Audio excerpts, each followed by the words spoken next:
Hello everyone, I'm Tiziana Ricciardelli, a PhD from King Abdullah University of Science and Technology, and today I'm here to present a seminar about the smart technology and smarter biology, a new era for discoveries.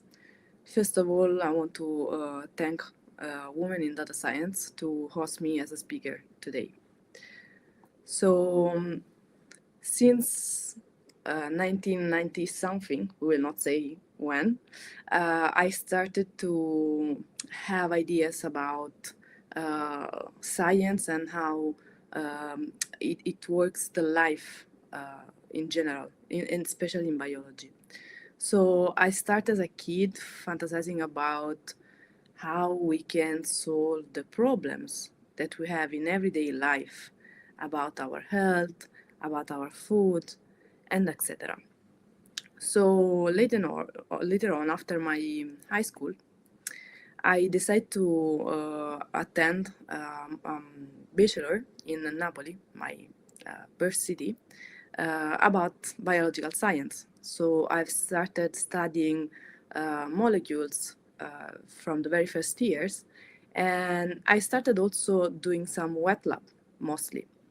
Then my focus switched a bit at the end of my bachelor on computational, and we will see why. After my bachelor, I attended the master still in Italy, in Bologna, at University Alma Mater, uh, for bioinformatics, because the first approach with computational and machine learning that I had during my bachelor gave me so much interest that then I decided to start an entire master course about it. And it was a very tough master, and I gained all the competencies possible to then be accepted in 2021 in King Abdullah University of Science and Technology, KAUST in Saudi Arabia, for a PhD fellowship, where I decided to start working with proteins interfaces directly. After that, this year, I concluded my PhD in April, into the like few months uh, earlier, and then I actually had the occasion to celebrate in the beautiful environment of KAUST my graduation, and like really short after, I was able to start a new position as a postdoc in Hong Kong. So thanks to what I learned in Saudi, I was able to find a very good position after my graduation, although I miss Saudi very much. So let's start from the scratch. We have to understand first how to build biological molecules.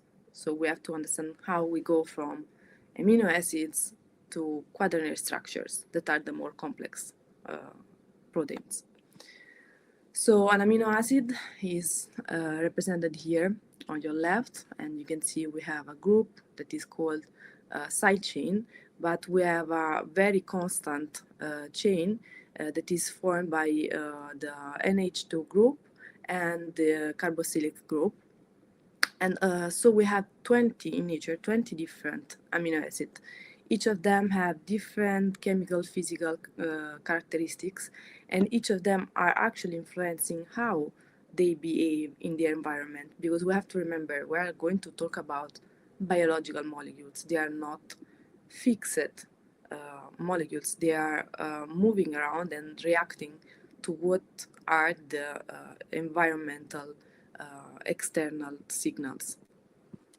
So from a single amino acid, we can obtain the first primary structure using the condensation, that is like the deactivation of molecule of water. So we are actually having the primary structure that is just the chain, subsequently chain of amino acids.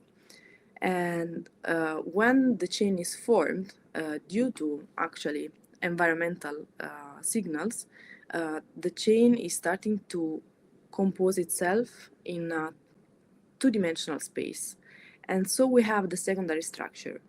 Most of the secondary structure, as alpha helix and beta sheet, are formed by the type of residue that we have here, so type of the side chains that we have in the primary structure. So the sequence is at the base of all the structure of the proteins, because if there is a different side chain in one of these positions, that can determine different kind of secondary structure and arrangement in the 2D, into two-dimensional space. So the same happens when these kind of secondary structures start to compact together to form an actual 3D, three-dimensional space, three-dimensional arrangement in the space. So we have the tertiary structure. How we are going to have a quaternary structure when different tertiary structures, so different chains with the tertiary structures, are going to combine together into quaternary structures. And so, like, we have these kind of molecules, and we know they're existing in life, and they are like studied, but basically mostly in wet labs. So why we should think that we need computation for this kind of macromolecules? So let's face a real scenario. So in 2020, we remember that we had a pandemic that was like covering all our lives, and the main problem during pandemic was to obtain fast a structure of the virus, of the antigen, and the main problem was to understand where the actual spike protein of the SARS-CoV-2 was binding its receptor. So actually here is shown the spike protein and AC2, that is its receptor, and in zoom we have how this spike is actually binding its receptor. What are like the side chains that are doing this kind of interactions? So computationals during this era were able to obtain very fast different kind of models using different ways of prediction that we are going to see later on in the slides. And they were able to lead the experimentals to focus on only certain type of interfaces and only on certain type of designs. That helped a lot and fastened the way the experimentals use the labs to actually obtain the vaccines. So that's the main reason why we have to use computational for life.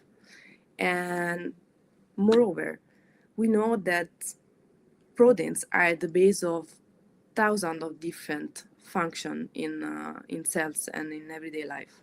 As for example, the most important as the signal transduction or the electron transfer, the membrane maintenance and trafficking, the RNA maturation and DNA replication, and really thousands more. So to understand better what is going on in our cells and what is the response to something, we have to obtain more structure. Obtaining structure in wet lab is very expensive and it will take thousands of months. Like sometimes it could be 8, sometimes it could be 12. It depends if the protein was purified in the right way and so on. As a matter of fact, only 7% of human interactome is structurally characterized as listed here from the literature. So the thing is, we can use computational to go deeper and to predict or to structurally understand the protein before obtaining them in an actual crystallized way. The main problem with the proteins that is nowadays arising is that, yes, we have two different side chains interacting, but it's actually the same interaction if we have two different geometries.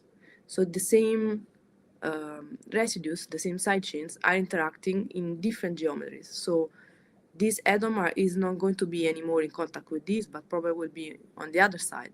So if two different atoms are not anymore in contact, it still keep the same interaction.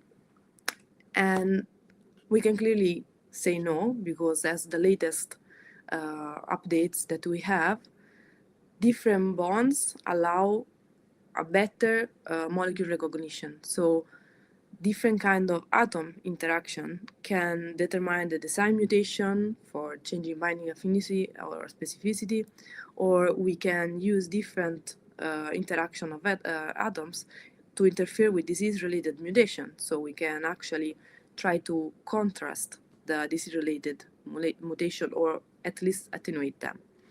Or we can design new modulators for protein-protein interaction to avoid to avoid protein interaction to occur, or actually to push them to occur stronger. So we have said a lot of theoretical things, but what actually we found, or what actually research found, specifically in life, like in real life purposes. During my PhD with Professor Cavallo and Professor Romina Oliva, I was focusing my research on camelase antibodies. So we studied 1,000 different interfaces of antibodies that are represented here mostly.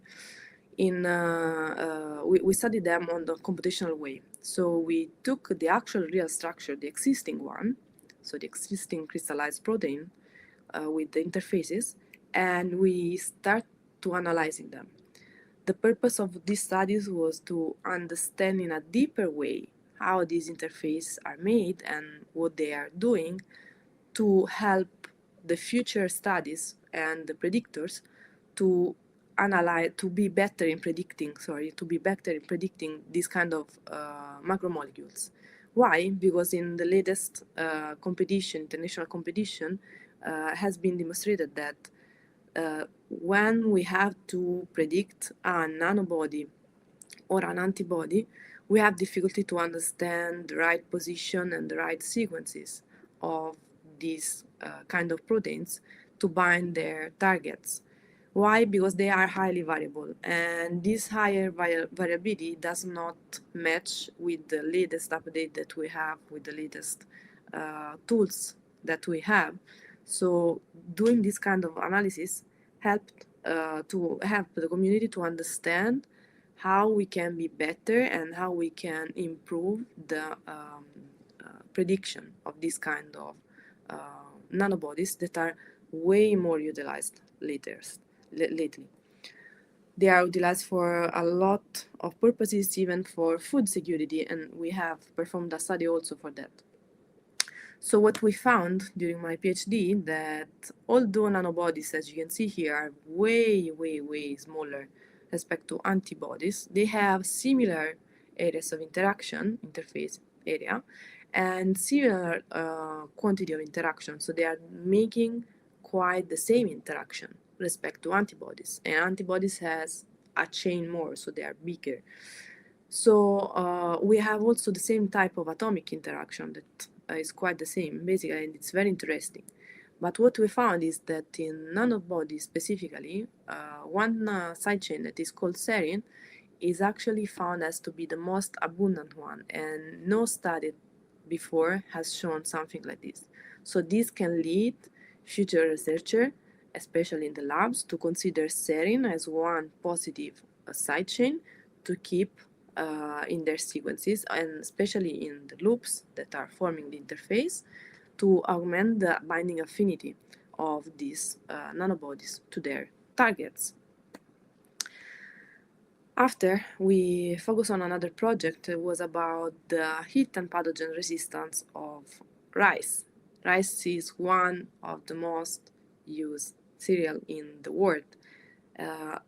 Billion of people are using rice in their everyday cuisine. So the thing is, we have to understand, or it's better that we understand how to protect the rice from pathogens, and especially from heat, because like dealing with south climate, especially in time of climate change, having a possibility to interfere with heat resistance and to improve the heat resistance of a culture, it could be a bigger improvement.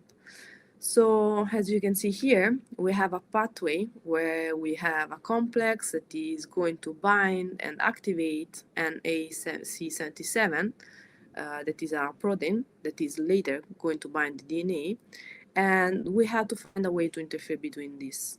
So in the literature, there is no one that has deposited the crystal structure of these complexes. So what we have done is to actually predict the structure of the NA7C77, understand where it binds the DNA and how it actually complex with the other two CBL18 and CIPK17 to be activated by them and then to go to bind the DNA. This can be very important to actually understand where to position new mutation to have a higher binding affinity to the DNA and to the complex itself. So we have seen in the practical world what we can obtain with the smarter biology, but what actually is the smarter biology? So smarter biology, we have to name one of the most famous tool that we have that is nowadays, that is AlphaFold. So AlphaFold is a multi-component artificial intelligence system that uses machine learning to predict protein's 3D structure and is based on this primary amino acid sequence. As you remember, we mentioned before, the primary sequence of a protein is fundamental for its 3D structure.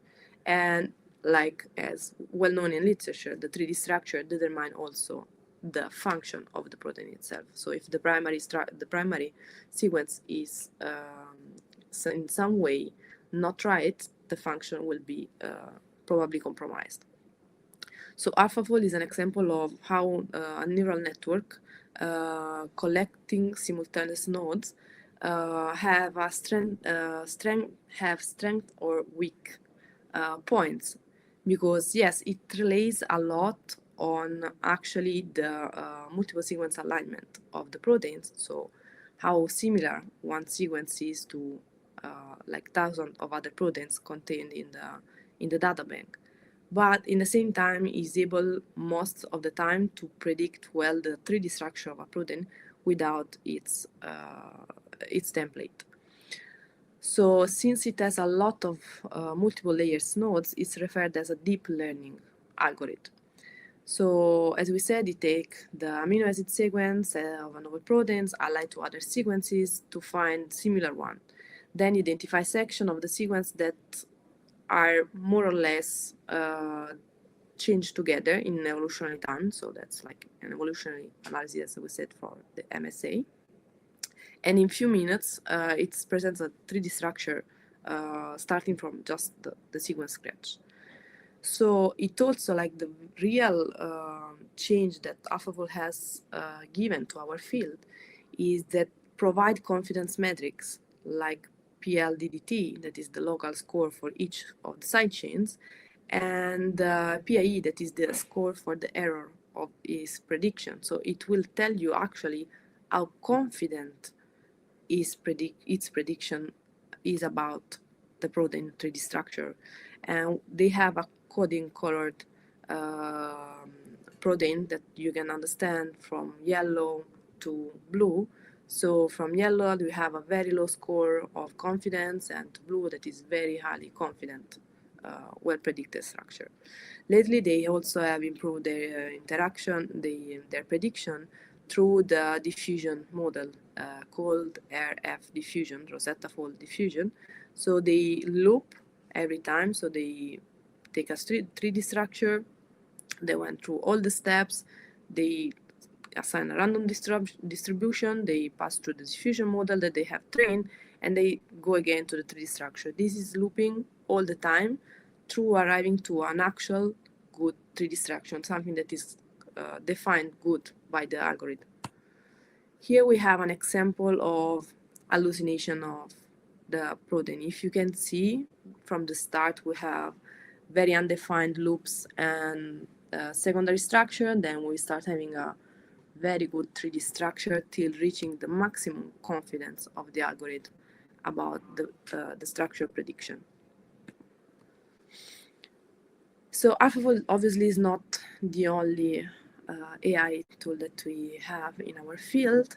Now computational biology is full filled with AI lately, and we have, for example, Rosetta, HotDoc, LightDoc, GROMACS, that is mostly used for the molecular dynamics simulation. So what actually all these things has brought to our field? So here is what we can define the real revolution of the AI, especially of AlphaFold, as we mentioned.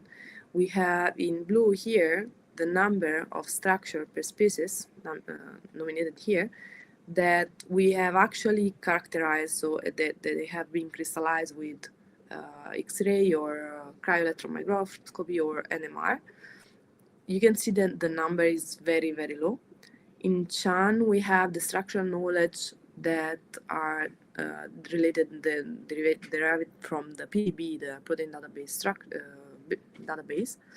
And then in orange and in a lighter orange, we have the amount of high confidence or intermediate confidence structure that AlphaFold have produced. So we pass from nearly 200,000 characterized proteins in the database to more than 2 million. Like AlphaFold data was able to characterize quite the entire proteome. That is the ensemble of protein interaction. So these are the results also of the latest competition where all the predictors attend. And in orange and light orange, we have AlphaFold performances in 2018, when the first time that they attended as actually AlphaFold DeepMind, derived from Google. And then we have the update from AlphaFold 2. And as you can see, like the score has never been so high, and obtaining this kind of value is considered like basically to have predicted structure that are so similar to the experimental one, so that you can consider highly confident your prediction. And here we have a time illustration on how things have changed in knowing the proteome.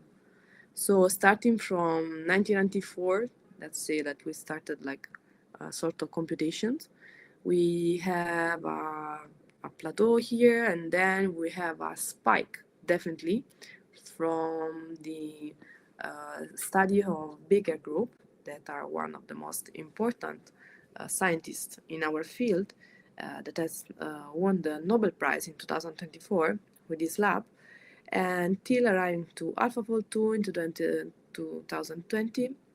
And then we have the Young server that now is like spiking again, increasing the number of proteome structures. So these kind of graph give you the idea on how much AI has contributed to the field, and it leads to actually have the extraordinary discoveries and lead to 3 Nobel Prizes in chemistry in 2024. So amazing. We have a very nice field. AI is everywhere for biology, but where I should start if I want to be a bioinformatician? And we say how to become a wizard. We say that because anyone that know how to program is defined as someone who solves problem that you didn't know you had in a way you didn't understand. So that's why we say you should also look at the definition of wizard or magician.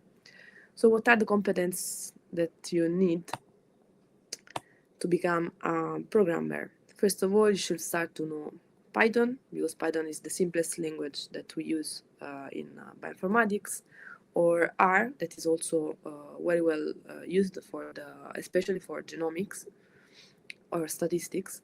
Then Bash that is very useful to have a handy script to lead all your jobs in supercomputers, especially in Linux.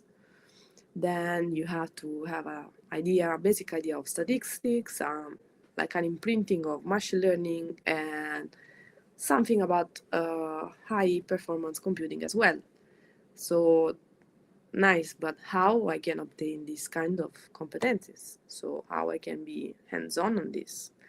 So you can start with very small steps using Kaggle, Colab, notebooks that you can easily find on the web.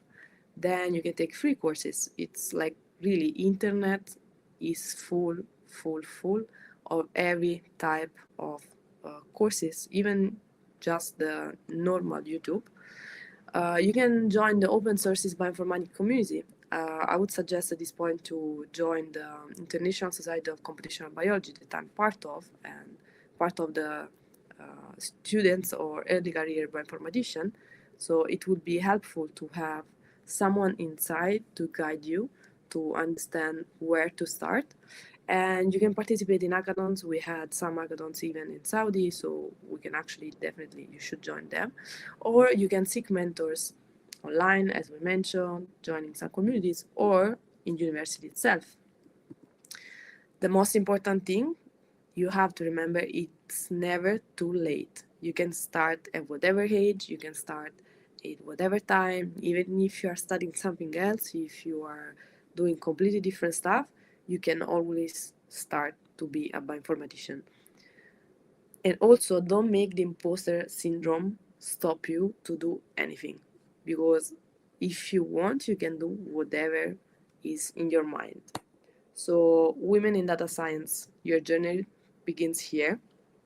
And I want to acknowledge the Professor Raven, Dr. Sheikh Alardi, Professor Luigi Cavallo, Dr. Didier Barradas Bautista, and Professor Romina Oliva, that has been my mentor during my career, and that leads me in the position that I'm covering now. So thank you for your attention to you all.